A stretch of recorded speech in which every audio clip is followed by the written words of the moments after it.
UFC fight night Paris एक amazing card रहा जहां पर प्रीलिम कार्ड ओकेश था, बट फिर जब मेन कार्ड की बारी आती है तो इस मेन कार्ड की हर एक फाइट ने डिलीवर किया है, जहां पर हमें ब्रूटल नॉकआउट्स देखने को मिले। इवन जो फाइट्स डिस्टेंस भी गई हैं वो वाली फाइट्स भी वन साइडेड नहीं थी, जहां पर इन फाइट्स को भी देखने में काफी मजा आया। और इसी के साथ इस रिकैप वीडियो को मेन इवेंट से ही स्टार्ट करते हैं, जहां पर ये मेन इवेंट थी lightweight division fighters Renato Moicano versus Benoit Saint Denis के बीच में। Dominating win by Renato Moicano, और जैसे वो बोलता है कि Money Moicano can't afford to lose, और वो ये चीज अपनी हर एक फाइट में प्रूव करे जा रहा है। जहां पर रेनाटो मोइकानो बहुत सारी फाइट्स में अपने अंडरडॉग रहता है, वो यहां पर भी बेनवा के अगेंस्ट एक बिग अंडरडॉग था, बट जब फाइट की बात आती है तो रेनाटो मोइकानो कीप ऑन विनिंग, और यहां पर भी वो बेनवा सैंडिनी को फर्स्ट राउंड में 10 हिट कर देता है, जहां पर रेनाटो बेनवा सैंडिनी को कोई मौका ही नहीं देता है। और उसे ग्राउंड में लेके जाने के बाद वो बेनवा सैंडिनी के ऊपर big ground and pound punches और काफी अच्छी एल्बोस को थ्रो करता है, जिससे कि बेनवा सैंडिनी अपनी दोनों आईज के ऊपर से लीक करने लग पड़ता है, यानी कि उसे कट लग जाते हैं। और जब राउंड 1 ओवर हुआ तो बीएसडी का फेस देखने वाला था, क्योंकि उसकी राइट आई भी शट हो गई थी और उसकी लेफ्ट आई भी बहुत बुरे तरीके से फूल गई थी। अब राउंड 2 स्टार्ट होता है और यहां पर बेनवा सैंडिनी पहले के कंपैरिजन में बेटर वे से फाइट कर रहा होता है। वो कपल ऑफ रेनाटो के टेकडाउन्स को डिफेंड भी कर लेता है, और ये राउंड में बेसिकली फाइट फीट में रहती है, जहां पर बेनवा सैंडिनी ज्यादा अच्छे पंचेस को लैंड करता है। बट रेनाटो मोइकानो ने बीएसडी को राउंड 1 में इतना ज्यादा डैमेज दे दिया था कि राउंड 2 के बाद उसकी राइट आई तो बिल्कुल ही बंद होगी, उसे अपनी राइट आई से जरा भी नहीं दिख रहा था।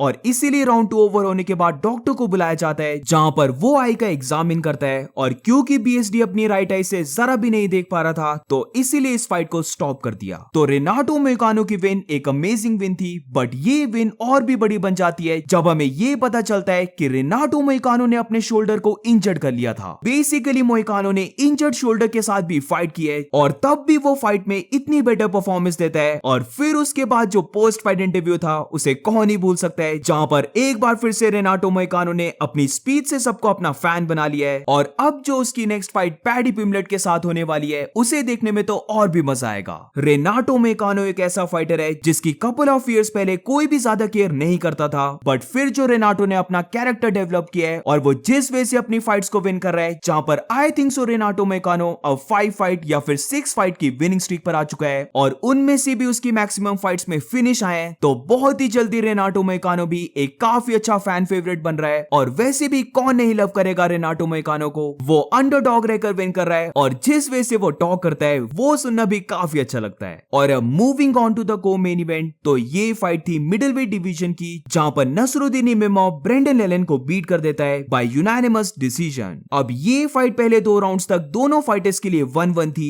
जहां पर फर्स्ट राउंड में एलन नसरुद्दीन इमामोव को ग्राउंड में लेके जाता है, और बेसिकली पूरे राउंड में फाइट वहीं पर रहती है। बट फिर उसके बाद जो राउंड 2 आता है वहां पर नसरुद्दीन बाउंस बैक करता है, वो फाइट को स्टैंडिंग बना के रखता है, और दोनों के बीच में जब स्ट्राइकिंग हो रही थी तो वहां पर नसरुद्दीन थोड़ा सा ज्यादा फास्ट था, वो ज्यादा बिग शॉट्स को भी लैंड कर रहा था, और इसी की वजह से वो राउंड 2 को विन कर जाता है। बट यहां पर मेरी प्रॉब्लम आती है ब्रेंडन लेलन से, जहां पर मुझे लगता है कि राउंड 1 के बाद एलन ने बहुत ही कम फाइट IQ दिखाया है, क्योंकि राउंड 2 के बाद उसे पता चल गया था कि उसके टेकडाउन्स अब सक्सेसफुल नहीं रह रहे, वो ज्यादा टेकडाउन्स को शूट नहीं कर सकता, क्योंकि नसरुद्दीन अब रेडी है उसके टेकडाउन्स को डिफेंड करने के लिए। तो बेसिकली उसे चाहिए था कि वो अपने फीट पे स्टैंड हो और नसरुद्दीन के साथ पंचेस को एक्सचेंज करे, जो वो बाय द वे थोड़ा सा कर भी रहा था, जहां पर बेशक नसरुद्दीन उसके ऊपर ज्यादा पंचेस को लैंड कर रहा था, बट स्टिल ऐसे बीच में कुछ मूवमेंट्स आ रही थी जहां पर ब्रेंडन लेलन नसरुद्दीन के ऊपर 1-2 बिग शॉट्स को कनेक्ट कर दे रहा था। बट उसके बाद जो मैं लो फाइट IQ की बात कर रहा हूं, वो हम एलन के हर एक पंचेस के बाद देख सकते थे, जिधर 1-2 पंचेस लैंड करने के बाद फॉर सम रीजन वो इतने ज्यादा डिस्टेंस में रहकर भी बहुत ही दूर से टेक डाउन को शूट कर रहा था, जो ऑब्वियसली उसे नहीं मिलेगा।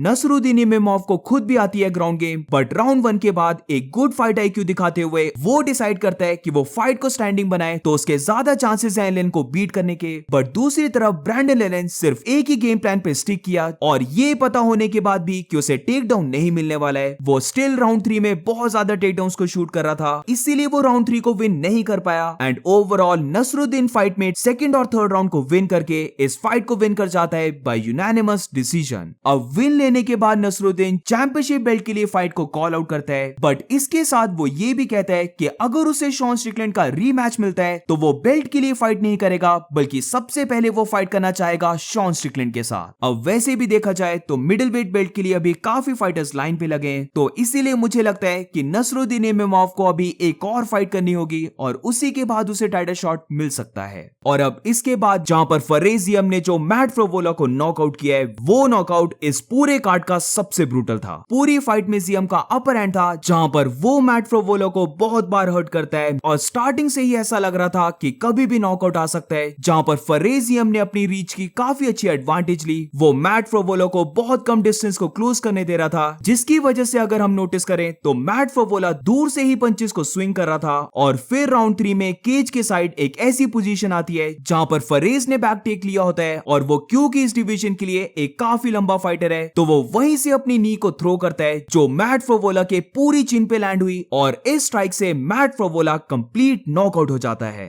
बट नॉकआउट्स तो हमें और भी देखने को मिले, जहां पर जियम के ही ऊपर वाली फाइट यानी कि मॉर्गन शेरियर की फाइट, जिधर वो गैब्रियल मिरांडा को लेफ्ट हुक से राउंड 2 में नॉकआउट कर देता है। अभी जितनी भी फाइट चली है, मॉर्गन शेरियर ज्यादा फास्ट था गैब्रियल से, और राउंड 2 में भी इसी स्पीड की वजह से वो गैब्रियल को कैच कर लेता है लेफ्ट हुक से, और ये एक ही पंच इनफ था गैब्रियल को नॉकआउट करने के लिए। ऑल्सो हमें यहाँ पर the ultimate fighter winner Bryan Battle की भी फाइट देखने को मिली, जहां पर ब्रायन बैटल और केविन जूसेट, ये दोनों फाइटर्स बहुत अमेजिंग ब्रॉल करते हैं। दोनों ही फाइटर्स एक दूसरे के ऊपर काफी पंचेस को लैंड कर रहे होते हैं। ये दोनों फाइटर्स ऑल आउट चले जाते हैं और एंड में विनर निकल के आता है ब्रायन बैटल, जहां पर इसी ब्रॉल में वो जरा भी स्टॉप नहीं होता है, वो कंटिन्यूअसली पंचेस को थ्रो करते रहता है। और फाइट स्टॉप होने से पहले अगर हम देखें तो केविन जूसेट की बस हो गई थी कि वो अब और ज्यादा ब्रॉल नहीं कर सकता, बट ब्रायन बैटल उसके ऊपर पंचेस को थ्रो करते रहता है। यही पंचेस केविन को हर्ट कर देते हैं, और फिर फाइनली रेफरी को स्टेप इन होना पड़ता है, क्योंकि उस टाइम पर केविन जूसेट एक सिर्फ पंचिंग बैग बन गया था, जहां पर ना तो वो कोई अपनी स्ट्राइक्स को थ्रो कर पा रहा था क्योंकि वो बुरे तरीके से हर्ट था, और ना ही वो अपने आप को डिफेंड कर पा रहा था। और अब इसके बाद विलियम गोमेज और जो एंडरसन बिरिटो की बात करें तो ये फाइट भी काफी अमेजिंग गई, जहां पर फिनिश तो हमें देखने को नहीं मिला, बट यहां पर हमें स्प्लिट डिसीजन देखने को मिलता है, जिधर विलियम गोमेज इस फाइट को विन कर जाता है बाय स्प्लिट डिसीजन। दोनों ने एक दूसरे के साथ स्टैंडिंग फाइट की है, दोनों ही फाइटर्स ग्राउंड में भी गए, बट जब बात आती है ज्यादा टेक्निकल होने की तो विलियम गोमेज इस फाइट में ज्यादा टेक्निकल रहा, वेयर जब पावर की बात आती है और वाइल्ड होने की बात आती है तो जो एंडरसन बिरिटो यहां पर बहुत ज्यादा वाइल्ड था, जो आउट ऑफ रेंज होने के बाद भी वाइल्ड पंचेस को स्विंग कर रहा है। अब ये फाइट एक स्प्लिट डिसीजन गई है, जहां पर राउंड 2 क्लियरली जो एंडरसन बिरिटो का था, वेयर राउंड 3 दोनों के बीच में बैक एंड फोर्थ गया है, बट वहां पर भी क्लियर था कि विलियम गोमेज इस राउंड को विन किया है। बट जब बात आती है राउंड 1 की तो यहां पर मुझे बहुत ज्यादा डाउट है, क्योंकि मुझे तो देखने पर ऐसा लगा कि ब्रिटो इस राउंड को विन किया है। अब स्टैट्स को मैंने चेक नहीं किया है, बट दोनों ने फर्स्ट राउंड में बहुत ज्यादा क्लोज फाइट की है, जहां पर दोनों ने ही एक दूसरे के ऊपर समवट इक्वल स्ट्राइक्स को ही थ्रो किया है। पर जब ग्राउंड की बात आती है तो जो एंडरसन बिरिटो यहां पर विलियम गोमेज को ग्राउंड में लेके जाता है, बट क्योंकि वो यहां पर बहुत ज्यादा रेकलेस हो जाता है, इसीलिए वो इस पोजीशन को लूज कर देता है और विलियम गोमेज के पास टॉप पोजीशन आ जाती है। बट मुझे ऐसा लगा कि ग्राउंड में विलियम गोमेज ने ज्यादा स्ट्राइक्स को थ्रो नहीं किया है, वेयर अगर एंड ऑफ द राउंड में देखें तो वहां पर ब्रिटो ने गिलोटिन चोक को भी लगा दिया था, तो फॉर श्योर उसके भी पॉइंट्स उसे मिलने चाहिए थे। तो पर्सनली मुझे ऐसा लगा कि ये से क्लोज फाइट थी, बट जो एंडरसन बिरिटो को ये फाइट विन करनी चाहिए थी। बट रिगार्डलेस इसके मैं जरा भी अपसेट नहीं हूं, क्योंकि फाइट को देखने में बहुत मजा आया।